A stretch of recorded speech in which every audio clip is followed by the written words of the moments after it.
চরিত্র ফুলের মতো পবিত্র, নামাজ পড়ে না এক ওয়াক্ত, গাঁজা খায় 7 ওয়াক্ত। হ্যাঁ কোথাকার রসুলের নেতৃত্বের কথা বললে মানুষের ঈমান পরিপুষ্ট হবে, শক্তিশালী হবে। আপনি রসুলের নেতৃত্ব মানবেন না, আপনি আল্লাহকে ভালোবাসতে পারলেন না। আপনি রসুলের অনুসরণ করলেন না, আল্লাহর পক্ষ থেকে গুনাহ মাফ পাবেন না। ডাইরেক্ট আল্লাহ কোরআনে বলছেন, কুল ইন কুনতুম তুহিব্বুনাল্লাহ, আল্লাহু আকবার। নবী আপনি বলে দিন, আপনার উম্মতেরা যদি আমি আল্লাহ আমাকে ভালোবাসে, তাহলে আপনার যেন অনুসরণ করে। ধরে কোন সুবহানাল্লাহ। কার অনুসরণ? আল্লাহর অনুসরণ।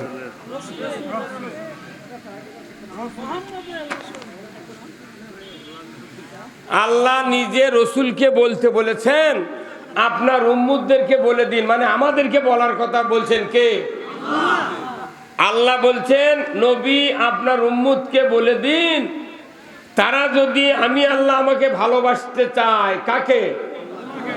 তাহলে ফাত্তাবিউনি, আপনার উম্মতেরা যেন আপনার অনুসরণ করে। যদি অনুসরণ করে আপনার, তাহলে আমাকে ভালোবাসা হলো। আর যখন আমাকে ভালোবাসবে, তখন আমি আল্লাহ তাদেরকে ইহুবিবকুমুল্লাহ, আমিও তাদেরকে ভালোবাসবো। এটা কি খুশির খবর না? আল্লাহ ভালোবাসলে আল্লাহও ভালোবাসবে।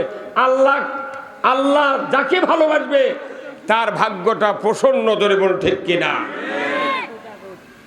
শুধু কি ভালোবেসেই ক্ষান্ত হবেন? আল্লাহ নবীকে বললেন, শুধু ভালোবেসেই ক্ষান্ত হব না, আমি আল্লাহ বলে দিচ্ছি, ইয়াগফিরু লাকুম যুনুবাকুম, আমি আল্লাহ তাদের জীবনের সব গুনাহ মাফ করে দেব।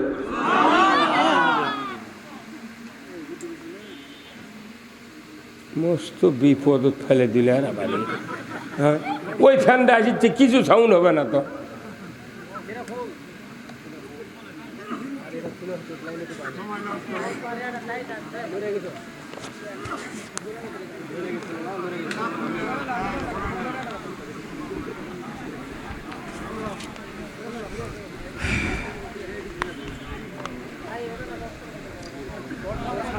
কে বড় ওইগুলো মানুষের লাগবে না, আলো বাতাস।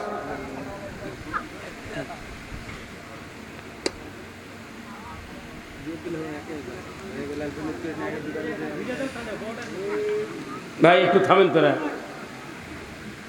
আমি কি বলছিলাম, যে আল্লাহ যদি কেউ ভালোবাসতে চান, তাহলে রসুলের অনুসরণ করতে হবে। কার কথা? গুনাহ যদি মাফ করে নিতে চান, রসুলের অনুসরণ করতে হবে। কথা ঠিক কিনা? আপনি যদি জান্নাতে যেতে চান, তাহলেও রসুলের অনুসরণ করতে হবে। তাহলে মেইন ফ্যাক্টর হলো রসুলের জীবন। এই হুজুরগুলো কথা কর না কা?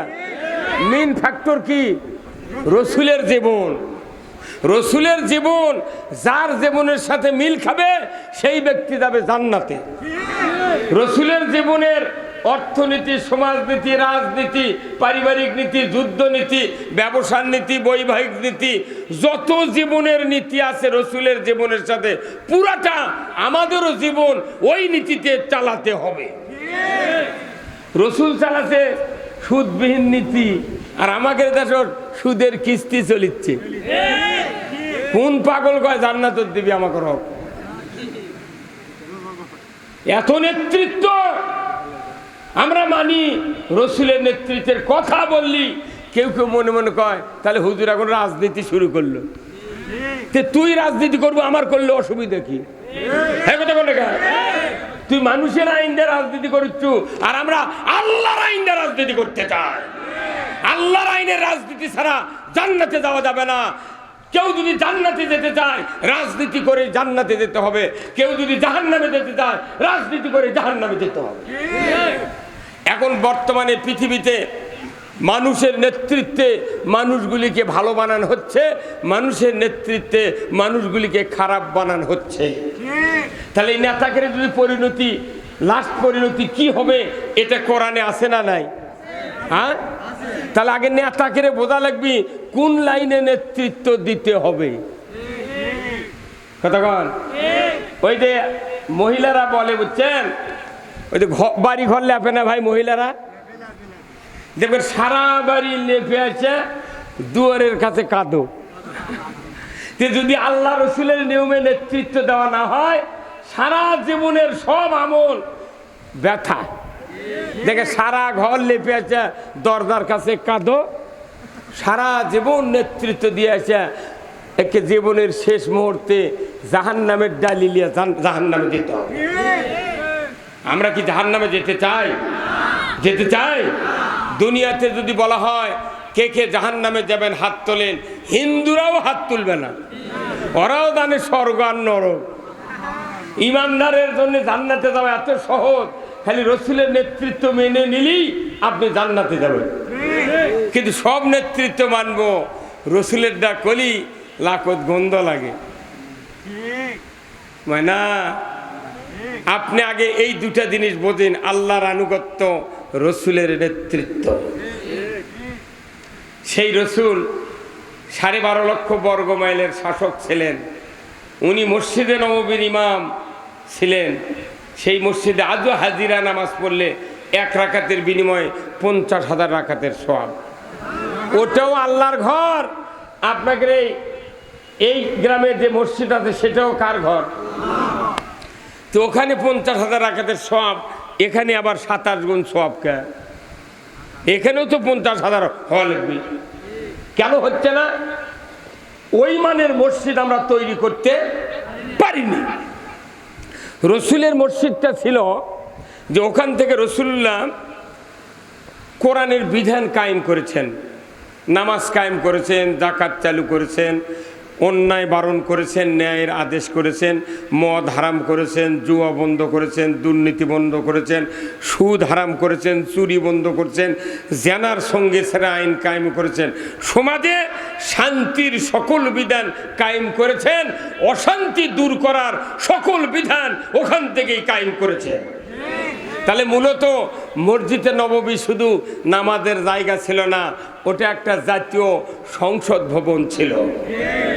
সেই জন্য ওখানে 1 রাকাত নামাজ পড়লে 50,000 রাকাতের সওয়াব। আর আমাদের দেশত দাড়ি, টুপি, পাগড়ি, জুব্বা, পাঞ্জাবি, এরপরে আপনার নামাজের অজু, ডান পাও দিয়ে মসজিদে ঢুকে সানা, তাকবিরে তাহারিমা, সুরা, কেরায়েত, 2 রাকাত ফজরের নামাজ মসজিদে জামাতের সহিত আদায় করার পর তারপরও 27 গুণ সওয়াব হতেও পারে, নাও পারে। কারণ কি, শুক্রবারে যত মানুষ জুম্মার নামাজ পড়ে বলেন তো, প্রায় 14 আনা মানুষ সুদের কিস্তির সাথে জড়িত। আল্লাহ সুদ হারাম করেছেন, সেই সুদ সমাজে চলিচ্ছে। একটা নেতা সুদের বিরুদ্ধে কথা কয় না, ভাই কথা কয় না। হ্যাঁ, সুদে করে সিসি লোন লেছে, কমপক্ষে 50 লাখ টাকা সিসি লোন করে বড় বড় ব্যবসা করতেছে। আল্লাহ কবি কিয়ামতের দিন, বাবা আয় তো সিসি লোন পাস করে দেবো, আয় ওকে গাছের সাথে বাঁধতেছ, কবি তোর কত কোটি লাগবে লিবুয়া করলে। লোনটার নাম তো তুমি ব্যাংকারেরা লোনের নাম থুছে সিসি, হরকত দিয়ে যদি পড়া হয় তাহলে সিসি। হরকতের উচ্চারণ তাড়াতাড়ি করিয়া পড়িতে হয়। কি হুজুর কথা কন না আপনি? আপনি কামেল পাটির হুজুর বাটাম ফাটার লাগবে আপনার। হ্যাঁ কথা কন না, হরকত দিয়ে পড়লে সিসি। আমার এই জুব্বাতে যদি গরুর গোবর ভরে থাকে, অবশ্যই আমার এই ইমরান ভাই বলবি, সিসি হুজুর এখানে কি ভরছে? তে সিসি কথা কি ভালো? আহা হা, নবীর উম্মত, পাক্কা নামাজি, আমরা হজ করেছি, উমরা করেছি, সব মানি, কিন্তু দেশে সুদ চলে, কোনো প্রতিবাদ নাই। এখন মসজিদে যতগুলা মানুষ নামাজ পড়ছে শুক্রবারের দিন, 10 আনা লোক জুমার নামাজ খালি পড়ে, আর বাদ বাকি নামাজ পড়ে না। যদি জুব্বা 12 হাত গায়ের দাগ দিয়ে যদি নামাজ পড়ে, আর 27 গুণ সওয়াব হবে। তো কে কত একদিনে 1 ওয়াক্ত নামাজ পড়বে? ইমামের বেটা বেনামাজি, মুয়াজ্জিনের বেটা বেনামাজি। মুয়াজ্জিন 10 বছর হলে মুয়াজ্জিন আজান দেয়, গ্রামের মানুষ আজান শুনে মসজিদে যায়, ওর বেটা একটাও জুম্মাত যায় না। মোতাল্লি বছরের পর বছর মোতাল্লিগিরি করছে, ওই ফজরের সময় একদিনও জুম্মাত যায় না। কি লাভ? কি লাভ? আর এই বক্তৃতা করে কি লাভ? আল্লাহর আনুগত্য, রসুলের নেতৃত্ব ছাড়া এই পৃথিবীর জমিনে নামাজ কায়েম হবে না, সুদ বন্ধ হবে না, চুরি বন্ধ হবে না, জানা বন্ধ হবে না, মদ জুয়া লটারি কোন অন্যায় বন্ধ করার ক্ষমতা নাই। কি ভাই কথা বল না? অনেক মানুষ আছে মুখ খোলে না, কি যারা একটু দুই চার জন অবোধ গবোধ তারা কয় ঠিক, আর যারা একটু চালাক তারা হুজুরকে দিক থেকে কাল্লা ঝোকায়। তার মানে ই অন্তরের বিরুদ্ধে, আর মুখ দিয়ে হুজুর বুঝে আসি তোমার সাথে, বাটাম ফাটাবি খালি মরে দেয়, ফাটিয়ে ফেলে দিবে আল্লাহ। তোমাকে এতগুলো সুযোগ সুবিধা, জীবন যৌবন, কিডনি, হাত পা, হাত মুখ দাঁত জিহ্বা, তোমাকে যে সম্পদ দেওয়া হয়েছে এমনি এমনি ছেড়ে দেওয়া হবে না। সেই রসুলের নেতৃত্ব আজ থেকে 1500 বছর আগে যারা গ্রহণ করেছিলেন তারা এই রসুলের সাহাবী হয়েছিলেন। আমরা রসুলের উম্মত হতে চাই, কিন্তু নেতৃত্ব মানতে নারাজ। নেতৃত্ব না মানলে তো উম্মত হওয়া যায় না। যায় ভাই? যায় না। আজকের এই কোরআনের মাহফিলের সম্মানিত সভাপতি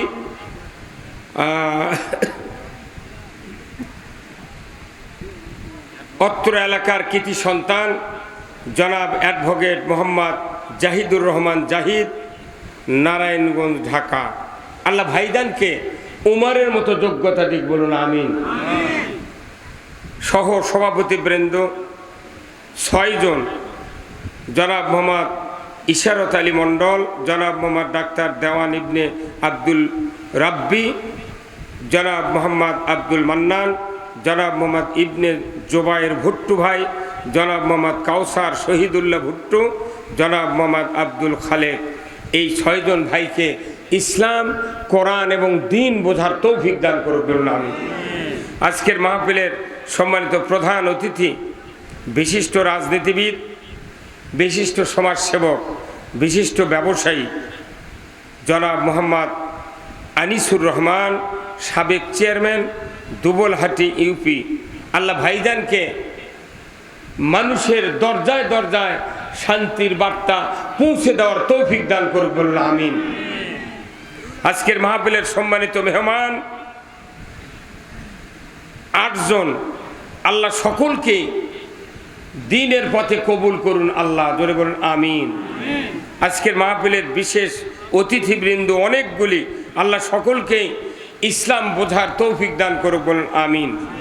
প্রধান মেহমান বলেছি, এরপরে আজকের মাহফিলের সম্মানিত মেহমান বৃন্দ আলহাজ মাওলানা মোহাম্মদ নুরুল ইসলাম জিহাদি, শিক্ষা সচিব, সনননগর, পোরশা। আল্লাহ ভাইজানকে ইসলাম বিজয়ের জন্য কথা বলার তৌফিক দান করুক, বলুন আমিন।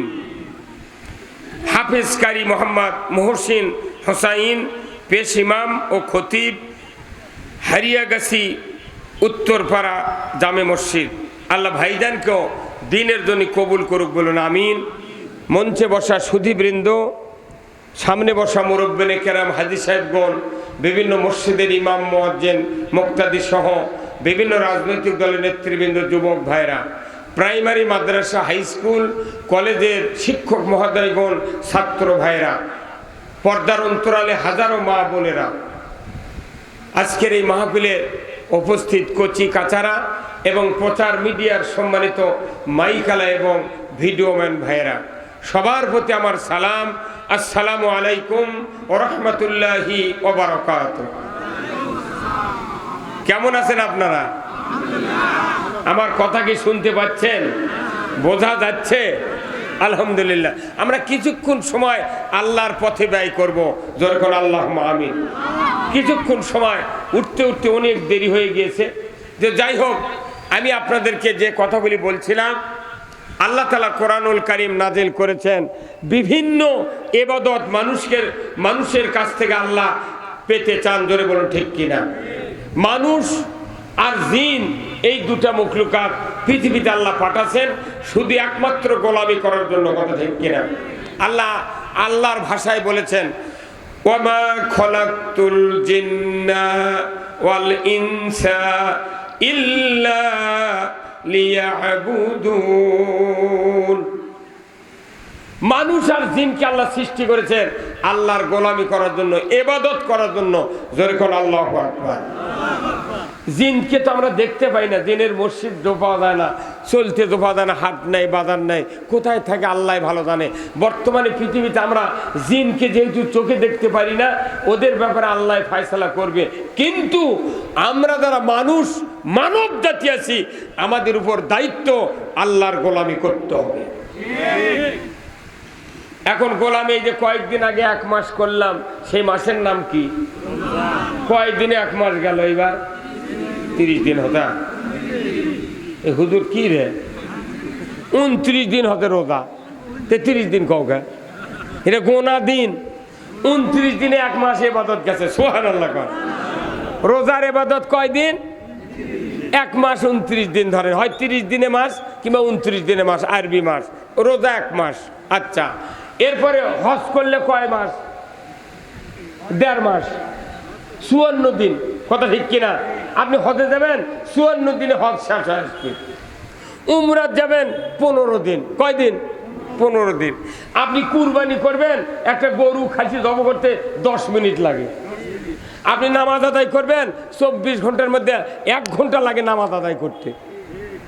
আবার জোরে কয় না, ঠিক পারে? আপনি কথা না বললে তো আমার কথা বুঝতে পারবেন না। এগুলো তো ইবাদত। কথা ঠিক কিনা? এটা মাস চুক্তি, ঘন্টা চুক্তি, দিন চুক্তি, এগুলো ইবাদত। এরপরে আপনি খাতনা করবেন, এটা একটা ইবাদত। খাতনা করতে 10 মিনিট লাগে, খালি বসবি কাটবি, এই কতক্ষণ টাকা। এরপর জানাজা একটা ইবাদত, নামাজ যেহেতু, জানাজা করতে 7 মিনিট লাগে। কতক্ষণ? আচ্ছা, এরপরে আপনি ইতিকাফ করবেন, 10 দিন লাগে। কেউ যদি 10 দিন না পারে 3 দিনও লাগে। কথা ঠিক কিনা?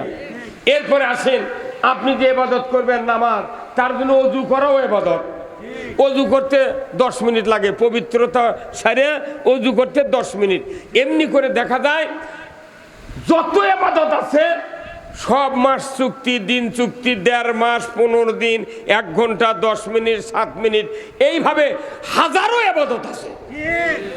একটা রাস্তার কাঁটা পড়ে আছে, এই কাঁটাটা হাত দিয়ে তুলে বাইরে ফেলে দিতে 1 মিনিটও লাগে না। আপনার অসংখ্য সওয়াব হলো। দরুদ শরীফ পড়তে, একবার দরুদ পড়লে আল্লাহ রাসূল বলছেন 10টা রহমত পাবে, 10টা সগীরা গুনাহ মাফ, 10টা মর্যাদা আল্লাহ তাআলা দিয়ে দেবে। তো একবার দরুদ পড়তে না 5 মিনিট লাগবে। তাহলে এইগুলি হচ্ছে দিন, মাস, সপ্তাহ, 10 দিন, 5 দিন, 1 ঘন্টা, 10 মিনিট, 5 মিনিটের ইবাদত। কিন্তু একটা ইবাদত আছে, যে ইবাদতটা 24 ঘন্টা আপনার পাশে থাকবে। নামাজ তো কোনই 1 ঘন্টা, আপনি শুনিন আগে। এই যতগুলো ইবাদত আছে, সমস্ত ইবাদতের বাদ একটা ইবাদত আছে, সেটা 24 ঘন্টা আপনার সাথে থাকবে। আপনি ঘুম পারবেন, ওই ইবাদত আপনাকে নিরাপত্তা দিবে। সেটা বলিচ্ছি। এখন আগে খালি ঠিক কর, আগে ঠিক কর, তারপরে এখন আশা হচ্ছে হুজুর তাড়াতাড়ি কন ছেড়ে তিনকে মজা পাচ্ছি, তাই না? তাহলে এতগুলো ইবাদত আছে, এই ইবাদতগুলি আল্লাহর হুকুম। কিন্তু